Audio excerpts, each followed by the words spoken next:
بسم اللہ الرحمن الرحیم۔ میری بیٹی بڑی ہو رہی تھی اور ہر گزرتے دن کے ساتھ ساتھ وہ نیک اور پرہیزگار بنتی جا رہی تھی۔ ہر وقت دعائیں مانگتی رہتی۔ ایک دن میں نے سوچا کہ میں دیکھوں کہ میری بیٹی کیا دعا مانگتی ہے۔ مجھے لگ رہا تھا کہ وہ میری صحت اور گھر کی خوشحالی مانگتی ہوگی، لیکن میرے پیروں تلے سے زمین نکل گئی جب میں نے سنا کہ وہ تو طوائف بننے کی دعا مانگ رہی تھی۔ میں بڑی حیران ہوئی کہ یہ کیسے ہو سکتا ہے۔ میں نے فوراً اپنے سوئے ہوئے شوہر کو جگایا اور بیٹی کی دعا کا بتایا تو اس کا رنگ اڑ گیا اور فوراً ان کے قدموں میں گر کر معافی مانگنے لگی کہ میری کل کائنات میری بیٹی عنایا ہے۔ مجھے اس سے اتنی محبت ہے کہ میں الفاظ میں بیان نہیں کر سکتی۔ ظاہری سی بات ہے، ہر والدین کو اپنے بچوں سے بہت محبت ہوتی ہے، مگر میرے لیے عنایا میری حیات ہے۔ جس دن وہ میری گود میں آئی تھی، میرے شوہر نے مجھ سے صرف ایک ہی بات کہی تھی۔ وہ بولے، شمسہ میری بیٹی کی تربیت بہت اچھی کرنا، اس کی وجہ سے کبھی میرا سر شرم سے جھکنے مت دینا۔ میں نے اس دن اس سے جو وعدہ کیا تھا اس کو نبھانے کی ہر لمحہ کوشش کی تھی۔ میرے لیے میرے شوہر کی ہر بات حکم کا درجہ رکھتی تھی، کیونکہ انہوں نے میرا ساتھ ان گھڑیوں میں بھی دیا تھا جب میں اپنے وجود کو ہی بوجھ سمجھنے لگی تھی۔ خیر، عنایا اب 16 برس کی ہو چکی تھی۔ اس پر حسن کی برسات ہوئی تھی۔ وہ اتنی حسین تھی کہ اپنی آنکھیں دیکھ کر ہی دل رک سا جاتا تھا۔ میں نے اپنی بیٹی کو 7 پردوں میں بڑا کیا تھا۔ اس کی تربیت میں کوئی کسر نہیں چھوڑی۔ میری بہت خواہش تھی کہ میں اسے اسکول بھیجوں، مگر جواد نہیں مانتے تھے۔ وہ کہنے لگے، میں اپنی بیٹی کو دینی تعلیم دلواؤں گا۔ یہ سن کر مجھے خوشی ہوئی تھی۔ میں بولی، جواد، دینی تعلیم بھی ساتھ ساتھ چلتی رہے گی، مگر وہ سختی سے بولے، شمسہ میں اس معاملے میں تمہاری نہیں سنوں گا۔ میں اپنی بیٹی کو مدرسے سے پڑھانا چاہتا ہوں۔ مجھے بھلا کیا اعتراض ہو سکتا تھا؟ میں نے اپنے شوہر کا کہا مان لیا۔ وہ مدرسے سے اپنی تعلیم حاصل کر رہی تھی۔ اس تعلیم نے اس کی رنگ ڈھنگ تبدیل کر دیے۔ وہ کم عمری میں ہی بہت سنجیدہ مزاج، رکھ رکھاؤ والی اور نپے تلے انداز میں بات کرنے والی بن چکی تھی۔ جب وہ مدرسے سے گھر واپس آتی تو میں اسے اسکول کی کتابیں گھر پڑھا دیتی تھی۔ یوں میری بچی میں کسی چیز کی کمی نہیں تھی۔ وہ بہت ہی نیک خصلت کی لڑکی تھی۔ خیر، اب عنایا کے کمرے سے قرآن پاک کی تلاوت کی آواز آ رہی تھی۔ میں اندر سے سرشار ہو گئی، لیکن پھر کچھ ایسا ہوا جس نے مجھے چونکا دیا۔ عنایا کے کمرے سے موبائل کی آواز سنائی دی، پھر وہ بات چیت کرنے لگی۔ مجھے تو حیرت کا شدید دھچکا تب لگا کیونکہ میں نے اپنی بیٹی کو موبائل نہیں لے کر دیا ہوا تھا۔ تھوڑی دیر بعد میری بیٹی اپنے کمرے سے باہر نکل آئی۔ وہ میرے پاس ہی آ گئی۔ اس کے ایک ایک انداز سے صبات ٹپک رہی تھی۔ وہ بولی، میری امی، ایک دوست کی کال آئی تھی، وہ مجھے بلا رہی ہے، میں اس کے گھر جا رہی ہوں۔ عنایا کا ایک جملہ ہی میری ممتا پر سوال اٹھا گیا۔ مجھے تو یہ بھی نہیں پتا تھا کہ عنایا کی کوئی دوست بھی ہے۔ میں بولی، عنایا، میں نے تمہیں تو موبائل نہیں لے کر دیا، پھر تمہاری دوست کی کال کیسے آ گئی؟ اس نے سر جھٹکا تھا۔ وہ بولی، میری دوست نے ہی مجھے دیا ہے۔ میں بولی، عنایا، کون سی دوست ہے تمہاری؟ تم نے اس کے بارے میں مجھے کیوں نہیں بتایا؟ وہ چڑ گئی، کہنے لگی، امی، آپ تو سوالوں کی لسٹ کھول کر بیٹھ گئی ہیں، مجھے بس جانا ہے، آپ کو بتا دیا ہے، یہی بہت ہے۔ عنایا اتنا کہہ کر آگے بڑھ گئی۔ میرا تو دماغ ہی گھوم گیا۔ میں نے اس کی کلائی پکڑ کر اسے اپنی جانب کھینچا۔ وہ میرے اس انداز پر غصے میں آ گئی۔ میں بھی غصے سے بولی، اگر تمہارے باپ کو پتہ چل گیا کہ تم اپنی سہیلی کے موبائل سے لے کر آئی ہو تو انہیں کتنا برا لگے گا۔ وہ دکھائی سے بولی، بالکل، ابو کو برا لگنا چاہیے۔ میری عمر کی تمام لڑکیوں کے پاس موبائل فون ہیں، فقط میں ہی سب سے پیچھے رہ گئی ہوں۔ اتنا کہہ کر وہ گھر سے باہر نکل گئی۔ مجھے نہیں معلوم تھا کہ وہ کہاں گئی ہے، کیونکہ میں اس کی کسی سہیلی سے واقف نہیں تھی۔ یہ سب اچانک ہوا تھا۔ نہ جانے کب سے میری بیٹی بدل رہی تھی اور مجھے اس بات کا اندازہ ہی نہیں تھا۔ میں تو اس کی محبت میں ہر چیز نظریں بند کر کے بیٹھی تھی۔ میں نے تو بس یہی مان لیا تھا کہ میری بیٹی بہت سلجھی ہوئی ہے، وہ کوئی غلطی نہیں کر سکتی۔ حالانکہ اس کی عمر تو ابھی بہت کم تھی، اس عمر میں تو بچوں کی لغزشیں ہوتی ہیں۔ میں نے اپنا سر پکڑ لیا، یا خدا یہ کیا ہو گیا؟ میں یہ کیوں سوچ کر بیٹھ گئی کہ مدرسے کی تعلیم کے باعث میری بچی ہر برائی سے دور ہو گئی ہے۔ ہاں ایسا ہوا تھا، مگر اب نہ جانے اس کو کیسی دوست مل تھی کہ اس کی ساری تربیت اڑن چھو ہو گئی۔ میں یہ کیوں بھول گئی کہ اچھے برے لوگ تو ہر جگہ ہوتے ہیں۔ خیر، میں پورے گھر میں پریشانی سے ادھر ادھر ٹہل رہی تھی۔ 1 گھنٹے کے بعد انایا گھر واپس آئی۔ میں نے اس کا ہاتھ پکڑ لیا اور بولی، انایا مجھے بتاؤ تم کس سہیلی کے گھر گئی تھی؟ اس کے ماتھے پر بل پڑ چکے تھے۔ وہ بولی، امی آپ بھی تو اپنی سہیلیوں کے گھر جاتی ہیں نا، میں نے کبھی آپ سے اس انداز میں پوچھا ہے کہ آپ کہاں گئی تھیں؟ اب بس میرے صبر کا پیمانہ لبریز ہو چکا تھا۔ میں بولی، رک جاؤ، آج جانے دو اپنے باپ کو، وہی تمہیں ٹھیک کرے گا۔ میری بات سن کر وہ اپنا ہاتھ چھڑا کر کمرے میں چلی گئی، جبکہ میں صحن میں بیٹھ کر رونے لگی۔ ایسے حالات میں انسان کو رونا ہی تو آتا ہے۔ میں خود کو کوسنے لگی تھی، نہ جانے انایا کی تربیت میں مجھ سے کہاں بھول چوک ہو گئی۔ میں نہ جانے یوں ہی کتنی دیر صحن میں بیٹھی رہی۔ جب میں اپنے کندھے پر بہت ہی اپنا سا محسوس کیا، میں نے سر اٹھا کر دیکھا تو انایا کھڑی تھی۔ وہ مجھے روتا دیکھ کر پریشان ہو گئی اور میرے سینے سے لگ کر پھوٹ پھوٹ کر رونے لگی۔ وہ بولی، امی آپ یوں تو مت روئیں، میں آپ سے اپنے رویے کے لیے معافی مانگتی ہوں۔ امی بس مجھے غصے پر اس بات پر آیا تھا کہ آپ نے مجھے ساری زندگی دوستی جیسے حسین رشتے سے محروم کیوں رکھا۔ آپ نہ تو مجھے کسی کے گھر جانے دیتی ہیں اور نہ ہی مجھے کوئی دوست بنانے دیتی ہیں۔ اس قسم کی پابندیوں سے میرا دم گھٹنے لگا ہے۔ میں بھی انسان ہوں، مجھے بھی دوست کی ضرورت ہے۔ میں بولی، انایا میں اس وجہ سے پریشان تھی کہ تمہیں کہیں کوئی بری دوست نہ مل جائے جو تمہارے اندر سے تمہاری نیک خصلت کو ختم کر دے۔ بس اسی وجہ سے میں نے تمہاری سہیلی نہیں بنانے دی۔ انایا نے میرا ہاتھ پکڑا اور مجھے اٹھایا، پھر وہ مجھے کمرے میں لے گئی اور بولی، آپ آرام کر لیں، تھک گئی ہوں گی۔ میں اپنے بستر پر لیٹ گئی، مگر میں نے دل میں سوچا کہ انایا اب میری قسمت میں آرام ختم ہو گیا ہے، تم مجھ سے دور ہو گئی ہو۔ رونے کی وجہ سے میرے سر میں درد تھا، اس لیے میری آنکھ لگ گئی۔ جب میں سو کر اٹھی تو شام کا اندھیرا پھیل چکا تھا۔ میں جلدی سے اٹھ بیٹھی۔ یہ وقت ہم دونوں ماں بیٹی کا عبادت کا ہوا کرتا تھا، اس لیے میں نے جلدی سے وضو کیا اور جائے نماز لے کر باہر آ گئی۔ مجھے تو لگا تھا کہ انایا اب تک اپنی عبادت میں مشغول ہو گئی ہوگی، لیکن ایسا نہیں تھا۔ وہ تو آج اپنے کمرے سے ہی باہر نہیں نکلی تھی۔ میں نے سوچا کہ میں ہی اس کو بلا لاتی ہوں۔ جب میں اس کے کمرے کے پاس گئی تو مجھے اس کے کمرے سے گانے سننے کی آواز آنے لگی۔ مجھے بہت شدید دھچکا لگا۔ ایک ہی دن میں مجھ پر نہ جانے کون کون سے پہاڑ ٹوٹنا تھے۔ میں آگے بڑھی اور اس کے کمرے کی کھڑکی سے جھانکا تو انایا کو رقص کرتا دیکھ کر میرا تو دل ہی بیٹھ گیا۔ اس سے پہلے میری بچی نے کبھی کوئی گانا نہیں سنا تھا۔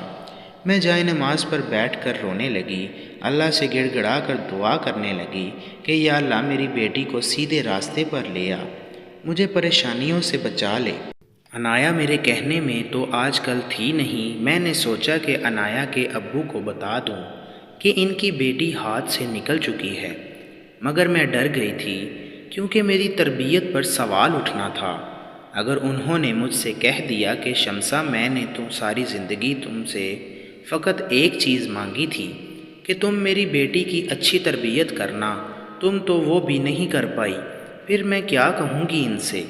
میں تو اپنے شوہر کی نظروں میں گر جاتی۔ بس یہی سوچ کر میں نے یہ فیصلہ کر لیا تھا کہ میں اپنی بیٹی کو اپنے طور پر ٹھیک کرنے کی کوشش کروں گی۔ میں اللہ سے دعا کر کے اٹھ کھڑی ہوئی۔ میں نے انایا کے کمرے کے دروازے پر دستک دی تو مجھے گانا بند ہونے کی آواز سنائی دی۔ پھر اس نے دروازہ کھول دیا۔ اس کا پورا وجود پسینے سے شرابور تھا۔ میں بولی، انایا تم آج عبادت کرنے باہر کیوں نہیں آئی؟ وہ مسکرا کر بولی، امی میں ڈانس پریکٹس کر رہی تھی۔ میں نے اپنا لہجہ نارمل رکھنے کی کوشش کی۔ میں بولی عنایا ڈانس پریکٹس کیوں؟ وہ بولی کیونکہ مجھے ڈانس اچھا لگتا ہے۔ خیر میں اب بہت تھک چکی ہوں، میں عبادت نہیں کر سکتی، آپ ہی کر لیں۔ میں نے آج محسوس کیا تھا کہ انسان اپنی اولاد کے آگے بہت بے بس ہو جاتا ہے۔ میں کچھ کہے بنا واپس لوٹ آئی۔ فقط ایک دن میں میری بیٹی کی کایا پلٹ گئی تھی۔ پھر مجھے یہ بات یاد آئی کہ ایک ہی دن میں کچھ نہیں ہوتا، بغاوت کی بنیاد بہت پہلے رکھی جاتی ہے۔ ایک دن میں، ایک لمحے میں کوئی بھی باغی نہیں ہوتا۔ میں بہت پریشان ہو گئی۔ اب تو عنایا مدرسے بھی نہیں جاتی تھی۔ وہ ہر وقت گانے سنتی تھی، میرے سامنے رقص کرتی تھی۔ میرے لیے اتنا ہی کافی تھا کہ وہ یہ سب حرکتیں اپنے باپ کے سامنے نہیں کر رہی۔ میں نے سوچ لیا کہ عنایا کی اس دوست کے متعلق جان کر ہی رہوں گی جس نے میری بیٹی کو بھٹکا دیا۔ پورا ایک ہفتہ ہو گیا عنایا مدرسے نہیں گئی۔ اب میرا دل بہت گھبرا گیا، اس لیے میں نے عنایا پر سختی کرنا شروع کر دی۔ اس سختی سے اس نے کیا سدھرنا تھا؟ اب تو وہ میری آنکھوں میں آنکھیں ڈال کر بدتمیزی کرتی تھی۔ ایک دن میں غصے سے بولی عنایا اگر تمہارے باپ کو پتہ چل گیا کہ تم کتنی ہٹ درم ہو گئی ہو تو ان کی نظروں سے گر جاؤ گی۔ وہ پوچھیں گے کہ میری بیٹی اتنی بدتمیز کیسے ہو گئی ہے، تو پھر تم کیا جواب دو گی؟ عنایا بولی میں ان سے کہہ دوں گی جیسا باپ ویسی بیٹی۔ میں اس کے منہ سے اس قسم کے الفاظ برداشت نہیں کر پا رہی تھی۔ دل تو چاہ رہا تھا کہ میں عنایا کو اس کی اصلیت بتا دوں۔ میں اس کو بتا دوں کہ تم جس باپ کی بات کر رہی ہو وہ تمہارا باپ ہے ہی نہیں۔ میں کچھ بھی کہے بنا واپس اپنے کمرے میں آ گئی۔ دراصل میں بہت بد نصیب عورت ہوں، میں اولاد سے محروم تھی۔ مجھے وہ دن بہت اچھی طرح یاد ہے جب میری ساس نے اولاد نہ ہونے کی وجہ سے میرا جینا حرام کر رکھا تھا۔ وہ اٹھتے بیٹھتے مجھے بانجھ بن کے طعنے دیا کرتی تھی۔ جب میری شادی کو 2 سال کا عرصہ بیت گیا تو میری ساس نے اعلان کر دیا کہ وہ جواد کی دوسری شادی کروا کر ہی رہیں گی۔ ایسے میں جواد نے میرا ہمیشہ ساتھ دیا تھا۔ انہوں نے مجھ سے اپنی پسند سے شادی کی تھی۔ انہوں نے اس پسند کی عزت بھی کروائی۔ وہ اپنی والدہ کو ہر دم سمجھاتے رہتے تھے کہ اولاد تو اللہ کی دین ہے، وہ جسے چاہے نوازے اور جسے چاہے بے اولاد رکھے۔ مگر میری ساس کے دماغ میں یہ بات نہیں بیٹھتی تھی۔ میری ساس نے اب مجھے طلاق دلوانے کا پکا ارادہ بنا رکھا تھا۔ میں ان حالات سے عاجز آ چکی تھی۔ میں نے جواد سے کہا کہ ہم کوئی بچہ اڈاپٹ کر لیتے ہیں، مگر وہ میری یہ بات بھی نہیں مانتے تھے۔ کہتے تھے کہ مجھے اللہ سے امید ہے کہ وہ میرا اپنا بچہ دیں گے۔ ایک دن گھر میں بہت ہنگامہ برپا ہوا۔ جواد تو صبح کے نکلے ابھی تک گھر واپس نہیں آئے تھے۔ اس بات کا فائدہ اٹھا کر میری ساس نے مجھے گھر سے نکالنا چاہا۔ یہ تو اللہ کا بڑا کرم ہوا کہ میری ساس اپنے اس مقصد میں کامیاب نہیں ہو سکی۔ میرا شوہر پہلے ہی گھر آ گیا۔ ان کے ہاتھ میں 2-3 ماہ کی ایک ننھی سی بچی تھی جو بلک بلک کر رو رہی تھی۔ میں آگے بڑھی اور جواد سے وہ بچی لے لی۔ میں بولی جواد یہ بچی کون ہے؟ وہ بولی یہ ہماری بچی ہے۔ یہ بات سن کر میں بے انتہا خوش ہو گئی۔ پھر جواد نے بتایا کہ ان کا ایک دوست تبلیغی جماعت میں شامل ہوا تھا۔ وہ تبلیغ کے لیے گھر سے نکلا تھا مگر پھر جنت کی طرف روانہ ہو گیا۔ میرے دوست کی بیوی اپنے شوہر کو ایئرپورٹ چھوڑنے جا رہی تھی۔ دونوں کا ایکسیڈنٹ ہو گیا اور وہ اس جہان فانی سے کوچ کر گئے۔ یہ بچی تب گھر میں اپنی دادی کے پاس تھی، اس لیے بچ گئی۔ اس بچی کی دادی بہت بوڑھی ہیں اور اس بچی کی دیکھ بھال نہیں کر سکتی، اس لیے میں اسے گھر لے آیا۔ میں نے اپنے شوہر کے فیصلے کا خیر مقدم کیا۔ میری ساس بھی جواد کی بات سن چکی تھی۔ ان کا دل بھی عنایا کے لیے پگھل گیا۔ وہ بیچاری تو بن ماں کی بچی تھی۔ پھر ایک دن میں اور میری ساس جواد کے دوست کی والدہ کے پاس اس کے بیٹے کی اور بہو کی انتقال کی تعزیت کرنے گئیں۔ وہ بار بار ہمارے سامنے ہاتھ جوڑ کر شکریہ ادا کر رہی تھیں کہ ہم نے ان کی بچی کی حفاظت کا ذمہ لے لیا۔ جواد نے جب عنایا کو میری گود میں ڈالا تھا تو وہ بولے تھے شمسا تم اس بچی کو بچی مت سمجھنا، تم اس کو ایک بہت بڑی ذمہ داری سمجھنا۔ یہ ایک بہت ہی نیک باپ کی بیٹی ہے۔ اس کی پرورش میں کسی قسم کی کوئی کوتاہی نہیں آنی چاہیے۔ یہ نہ ہو کہ روز قیامت میرا دوست میرا گریبان پکڑ کر مجھ سے سوال کرے۔ میں یہ سب باتیں یاد کر کے رونے لگی۔ ایک بہت ہی نیک والدین کی بچی میری بری تربیت کی وجہ سے اللہ سے دور ہو چکی تھی، اور اب خود کے متعلق یہ کہہ رہی تھی کہ میں تو اپنے باپ پر گئی ہوں۔ شام میں عنایا جلدی سو گئی۔ میں نے اس کے کمرے کی تلاشی لینے کی کوشش کی مگر ناکام رہی، کیونکہ وہ تو اپنے کمرے کو اندر سے کنڈی لگا کر سوئی تھی۔ نہ جانے وہ اتنی عجیب عجیب حرکتیں کیوں کرنے لگی تھی۔ رات گئے جب جواد گھر لوٹے تو وہ پریشان دکھائی دیے۔ میں نے ان سے وجہ پوچھی تو کہنے لگے، شمسہ میری زندگی میں یہ دن بھی آنا تھا کہ تم مجھ سے باتیں چھپانے لگی ہو۔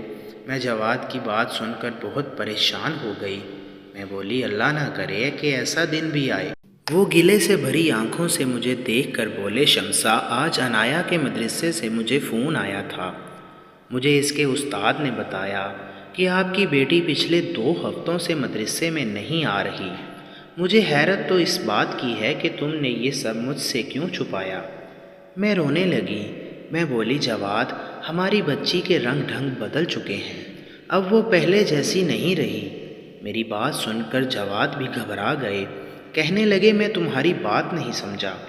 میں بولی، آپ رکیں، میں عنایا کو بلا کر لاتی ہوں، آپ اس سے خود سوال جواب کر لیجیے گا۔ اس سے پہلے کہ میں عنایا کے کمرے کا دروازہ کھٹکھٹاتی، میرے کانوں میں عنایا کی آواز گونجی۔ کیا وہ کسی کے ساتھ فون پر مصروف تھی؟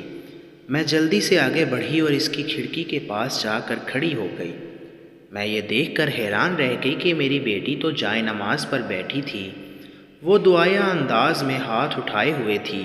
وہ دعا کر رہی تھی مگر اس کی دعا کے الفاظ سن کر تو میں تھر تھر کانپنے لگی۔ وہ بولی، اے اللہ تو ہر اپنے بندے کی دعا قبول کرتا ہے نا، میری بھی یہ دعا سن لے، مجھے تو ایک طوائف بنا دے۔ تو دیکھ رہا ہے نا کہ میں طوائف بننے کے لیے کتنی سخت محنت کر رہی ہوں، گانے سنتی ہوں، ڈانس کرتی ہوں۔ اس سے زیادہ میں کچھ نہیں سن پائی، اس لیے بھاگتی ہوئی اپنے شوہر کے پاس آ گئی۔ میں بولی، جواد میں نے آپ سے ایک بہت ضروری بات کرنی ہے۔ وہ بولے، ہاں کہو، کیا کہنا چاہتی ہو؟ میں بولی، جواد ہماری بیٹی کچھ پچھلے دنوں سے بہت بدلی سی ہے، اس نے برائی میں قدم رکھ دیا ہے۔ اپنی سہیلی سے ایک موبائل لے آئی تھی، وہ اس میں سارا دن گانے سنتی رہتی ہے، ناچ گانا کرتی ہے، مگر آج تو حد ہی ہو گئی۔ میں اسے بلانے گئی تو یہ دیکھ کر رک گئی کہ وہ تو دعا میں مصروف تھی، مگر جانتے ہو وہ کیا دعا مانگ رہی تھی؟ وہ طوائف بننے کی دعا مانگ رہی ہے۔ مجھے سمجھ نہیں آ رہا اسے ہو کیا گیا ہے، اس کا دماغ چل گیا ہے کیا؟ میں نے جواد کے چہرے پر موت کی سی زردی دیکھی۔ اس کی آنکھوں سے کئی آنسو ٹوٹ کر گر گئے، پھر وہ ایک دم سے اٹھا اور میرے قدموں میں گر کر رونے لگا اور بولا، مجھے معاف کر دو۔ میں اس کی یہ حرکت دیکھ کر حیران رہ گئی۔ میں بولی، جواد آپ ایسا کیوں کر رہے ہیں؟ معافی تو مجھے مانگنی چاہیے، کیونکہ میں عنایا کی صحیح انداز میں پرورش نہیں کر سکی۔ جواد بولا، شمسہ اس سب میں تمہارا قصور نہیں ہے، یہ میرا ایک گناہ ہے جو میرے سامنے آیا ہے، یہ میری ایک غلطی ہے جس کی سزا مجھے اس عمر کے اس حصے میں مل رہی ہے۔ میں بولی، جواد آپ ایسا کیوں کہہ رہے ہیں؟